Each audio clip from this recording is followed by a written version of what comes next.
So a couple cases on examples of how we use it. So this is a 57-year-old who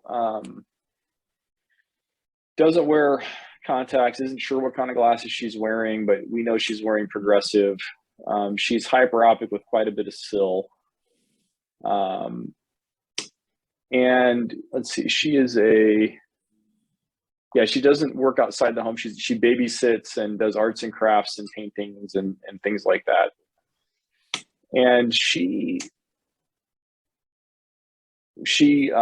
wanted to do Vivior because she was not interested in doing anything outside of what she said what insurance covers. And we said, gosh, you got 3.5 diopters, a cylinder. You really need to do something. We really need to fix your vision too. So we're going to do Vivior and kind of help you with this process.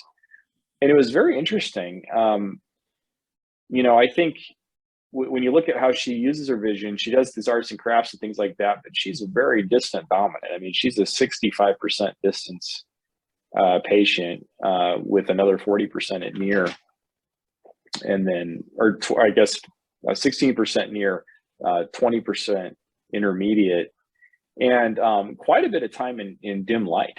I thought that was interesting too. So she's spending a lot of time in dim light at mostly distance, which is kind of surprising. And her near needs are spread out. I mean, she's all the way from 13 inches to 40 inches away. So she's got a pretty broad range of what she's trying to do.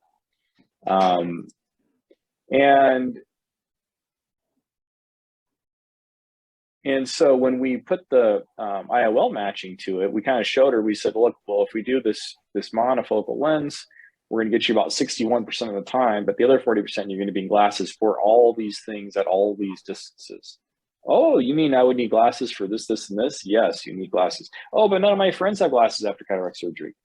Yes, they do. They're wearing them for readers. You aren't aware of that, right? So we have that whole conversation. And then if we use a trifocal, it filled in really quite a few of those gaps. But it was interesting when we did a mix and match with a Tecnis 275 in one eye and a 3.25 in the other eye, it actually filled in a few more distances that the Synergy trifocal wasn't fixing or wasn't meeting for her. And we kind of have found this in a lot of our patients, is that combination seems to have a broader range than the trifocal itself does. But in this case, it added another few percentage to the areas that we could reach for her. And she was very excited about that and ended up doing that.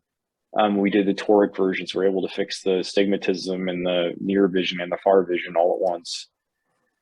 And she ended up 2020 J1 in the right eye, 2025 J2 in the other, and 2015 J1 combination between the eyes, and was thrilled with it. And I think she would have been disappointed if she hadn't done that premium product had we just said, okay, well, we're going to put you in the bucket of not interested.